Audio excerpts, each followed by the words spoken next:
Oh, that's cute. Uh, it is running. We welcome you to the Bible Forum. I'm Warren Sprouse, a little confused, but here, that's the first time that I've set this up to record for this show, and I've been turning the volume off because last week we had a lot of crank calls. But we're talking tonight about the Pope. Pope's coming to Philadelphia, and if you live in or around the Philadelphia area, you work in Philly, don't plan to go to work that day. They're expecting over 1 million people. Pope said he intends to visit Philadelphia at the conclusion of the September 22nd through 25th World Meeting of Families that's going to be held in Philadelphia. He says, quote, "I wish to confirm, according to the wishes of the Lord, that in September of 2015 I will go to Philadelphia for the World Meeting of Families. Thank you for your prayers with which you accompany my service to the church. Bless you from my heart." End of quote. Not a lot of details are coming out of this thing. Organizers for this Families Congress expect Pope Francis to arrive on Friday, September 25th, for an afternoon public visit with civic officials. This would be the first trip that Pope Francis has made to the United States. It's the second papal visit of any pope to Philadelphia in a generation. Pope John Paul II visited in 1979. Francis will be the fourth sitting pontiff to visit the U.S. The area in which all of this is going to take place, oddly enough, is the historic district. It's downtown. It's Center City. They're talking about closing the Ben Franklin Bridge for 2.5, 3 days. I don't know if you've ever been in that area. I mean, the Ben Franklin Bridge, the Walt Whitman Bridge, these are major thoroughfares. To shut one of these things down for a couple of days, that's a big deal. 1,000 state troopers have been called up. The National Guard is going to be available. The Secret Service, the FBI, and I'm sure there are some counter-terrorist groups who are going to be on hand. It has been declared by the Secret Service to be a national special security event. I take that back. It's the Homeland Security Department who has done that. And so the Secret Service has taken the lead in all of the doings. And what they've done is to create a box, and cars that are in that box can move around in that box, several square blocks. But if you have to move out of the box in order to get where, you can't come back. So eventually you're going to have to, if you're going to move, you're going to leave the box. If you're going to stay, you're going to be in the throng of people and you eventually won't be able. He's going to be conducting a mass on the Ben Franklin Parkway. You've been in Philadelphia? That's a big deal. That's the road that runs off the Ben Franklin Bridge, comes over from South Jersey, goes into downtown Philly, runs about 2 blocks north of City Hall and cuts through the Ben Franklin Parkway, if that means anything to you. That's stomping ground for me. I went to college, Philadelphia College of Bible. It's at 18th and Arch, and so it's kind of like, looking for a parking place even in those days was tough. I can't imagine what it'll be now. He's going to be there to strengthen the family, and while he's here, he's going to be talking about how the church, the Roman Catholic Church, because if it's not a Roman Catholic Church in their theology, it's not a church, how the Catholic Church needs to welcome the divorced and the remarried Catholic. Now, as far as I know, divorce is still a sin under Catholic law, and I'm not sure how a Catholic overcomes that. I mean, once you've been divorced, you're divorced, right?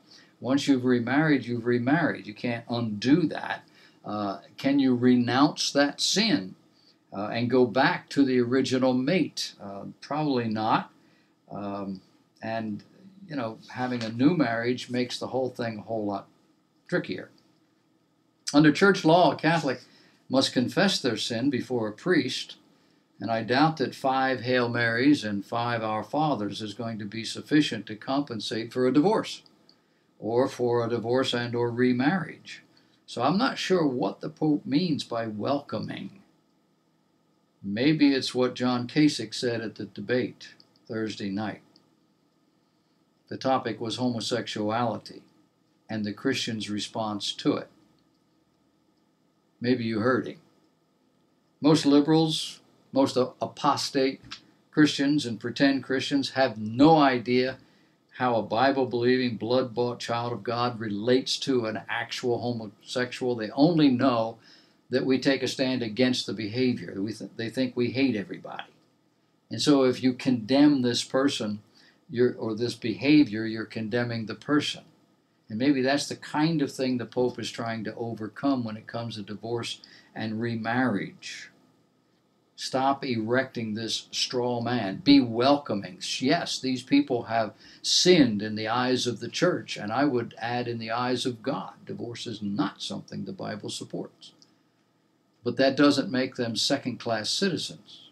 It might limit what they can do as far as holding a particular office in the church. I mean, you're not going to be a pastor and be divorced, are you? No, you are, aren't you? Well, you're not going to be divorced and be an elder in the church, are you? Oh, you are, aren't you? Not in my church. In the liberal churches, the apostate churches, the churches that don't care anything about the Bible and about standards, yeah, to welcome these people in is to give them carte blanche. They can do anything they want.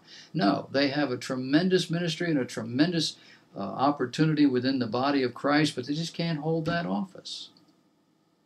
What have you found about divorced people in your church? Have you found that they come into your church and if you give them an inch, they will begin to support divorce and they will tell people, you know, you ought to get a divorce. I got a divorce. It's the greatest thing ever happened to me. That's what they do, don't they? No. No. Divorced people, when they get saved, take the same position against divorce as everybody else does. They're not in favor of it. Now, to say they're second-class citizens, to put some kind of a blanket over the whole thing is to do a disservice to everybody. But we don't worry about these people recruiting married couples for divorces. It doesn't work that way. I send people to divorced people to help them understand the value of staying with what you got. Because divorce doesn't always work well. And there are people who say, no, it's the greatest thing ever happened to me. Well, you need to get saved.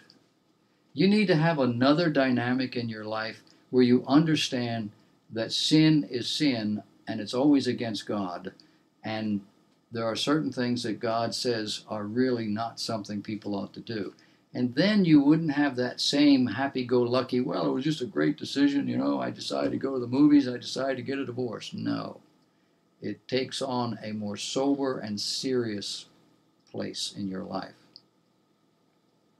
The Pope is going to come. I don't know how he's going to welcome these people. I don't know if the church, the Catholic Church, has been unwelcoming toward these people. But in the image of a John Kasich, I am against homosexuality. I'm against divorce. But if my daughter turns up homosexual, if my daughter turns up divorced, I will still love her. I will mourn for her. I may wonder where she went wrong. I will never accept her choices, but I will love her. I will not make it an issue in our relationship. How about you?